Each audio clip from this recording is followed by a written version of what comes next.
All right, let's talk about one of the most common, most frustrating money problems out there. How in the world do you save money when it feels like there is literally nothing left over at the end of the month? In this explainer, we're going to walk through a really practical, step-by-step plan to find and save your very first $100, even if you're on the tightest budget imaginable. This right here, this is the heart of the problem, isn't it? It's a feeling so many of us know. You look at your paycheck, you look at all your bills, and the math it just doesn't add up. You're trying so hard to get ahead, but you feel like you're just treading water. And that feeling, that no money left over feeling, is unbelievably stressful. And the very first thing you need to know is you are absolutely not alone in feeling this way. This isn't some kind of personal failure. It's just a math problem. And you know what? Like any math problem, it has a solution. Our goal here isn't to judge, not at all. It's to get curious and to find the money that's actually hiding in plain sight. So let's start right there, with that feeling. There's no money left. We have to acknowledge how real that feels. But the first step to changing this, believe it or not, isn't about making a bunch of painful cuts or getting a second job. Nope, it's about just one thing, getting clarity. This is the million-dollar question, isn't it? Where does it all go? If you can't answer this with some real precision, saving money is always going to feel impossible. Most of us have a vague idea, right? Rent, food, gas, but all those little daily expenses, they just kind of vanish into this financial fog. And that fog, right there, is the number one thing standing in your way. This advice from a user on Reddit. Honestly, this is the key that unlocks the entire thing. You simply cannot make a plan to change where your money is going until you have an accurate map of where you are right now. Think of it this way. This isn't about making you feel guilty. It's a diagnostic tool. It's just about collecting the data. And that brings us to our very first real action step. For 1 month, just one, your only job is to become an observer of your own financial life. You're not going to change a thing yet. You're just going to watch and you're going to write it all down. So how do you do this? The process is actually super simple. First, pick your tool. It doesn't have to be fancy. A plain old notebook works just as well as some budgeting app. Second, for the next 30 days, you are going to log every single thing you buy. That morning coffee, that snack from the vending machine, that dollar for parking, and I mean everything. And third, this is the most important part, don't try to change your spending yet. The goal here is just to get an honest, clear picture of where you're starting from. And this is the kind of aha moment people have.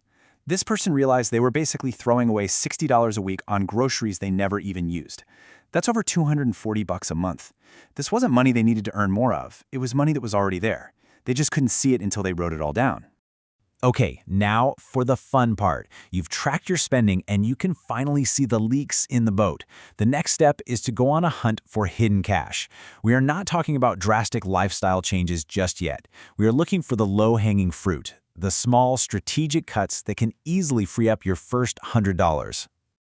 Okay, so let's look at some classic examples. Making lunch instead of buying it, that alone can save you $100 a month. Easy.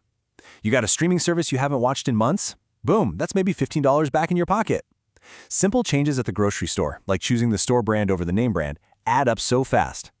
And, while we're looking at these leaks, we have to mention the big ones too. Costly habits like smoking or frequent drinking, cutting back on those can free up hundreds of dollars a month, literally. And look at how quickly this adds up. As this chart shows, just by focusing on 3 small areas, you've found $135. That's more than our goal already. This isn't magic. It's money that was already flowing through your account. You've just redirected it, and suddenly, that goal feels achievable for the very first time. Okay, so once you've handled the small leaks, it's time to look a little deeper. Because sometimes the biggest drains on our finances aren't the little habits, but bigger, more emotional spending patterns that can completely sabotage a budget before you even get started. We really need to talk about something called compulsive spending. Now, as support groups like Spenders Anonymous point out, this isn't really about the math, it's about the behavior. It's when you use spending to cope with things like stress or loneliness or other difficult feelings. Every time you buy something, you get this little chemical reward in your brain, a temporary high that just kind of masks the real issue. The goal here isn't just about the debt, it's about understanding and addressing the emotional need to purchases are trying to fill. So if any of this sounds familiar, the binges that are followed by intense guilt, hiding purchases, running up debt you can't pay back, it's just really important to recognize it. This is a common challenge, and it is not a personal failing. Support groups like Spenders Anonymous exist for this exact reason, to help people address the behavior that's driving the spending. All right, now we've found some money and we've looked at some of the bigger potential roadblocks. The next step is to make saving as easy as humanly possible. You want to take willpower right out of the equation. And the best way to do that? Put your savings on autopilot. One of the coolest tools for this is something called a Roundup app. The concept is just brilliantly simple. Every time you buy something, the app automatically rounds the purchase up to the next dollar and just sweeps that digital spare change into a separate savings account.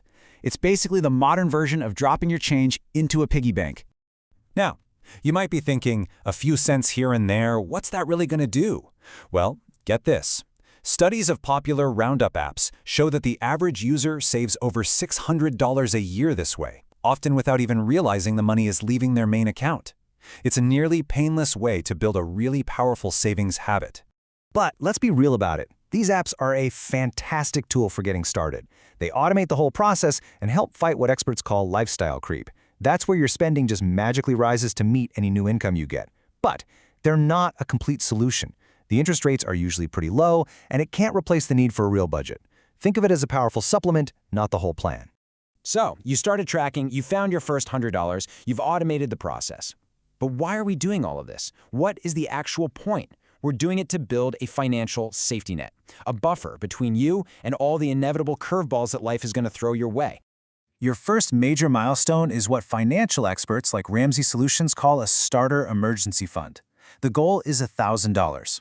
Now, this isn't for a vacation or a new phone. This money is purely for emergencies, a surprise car repair, an unexpected medical bill. Having this cash buffer is the absolute key to breaking that paycheck-to-paycheck cycle for good. Now, you might be thinking, $1,000, that's not that much. But why is having even this small amount of savings such a profound game changer? Well, the answer lies in the choices it gives you when things go wrong. This data right here shows you exactly why that fund is a game changer. When an unexpected expense pops up, people with savings can just use them. But people without savings, they're forced into really difficult choices. They're way more likely to have to rely on high-cost debt from payday loans or pawn shops, or even worse, just not pay the bill at all, which just starts a whole new spiral of problems. And this brilliantly illustrates the real-world consequences. An emergency fund isn't some abstract financial goal. It's about avoiding actual, tangible hardship. People without savings are significantly more likely to have their utilities shut off, to struggle with putting food on the table, or to not be able to pay their rent or mortgage. That $1,000 buffer is the difference between a minor inconvenience and a major life crisis. So we've walked through the whole process, from feeling like there's nothing left, to finding your first $100, to building that crucial safety net. The question is no longer, can I save? You've already proven that you can. The real question, the exciting question is, what comes next? What dreams and what goals are you going to fund now that you have a plan and the power to control your financial future?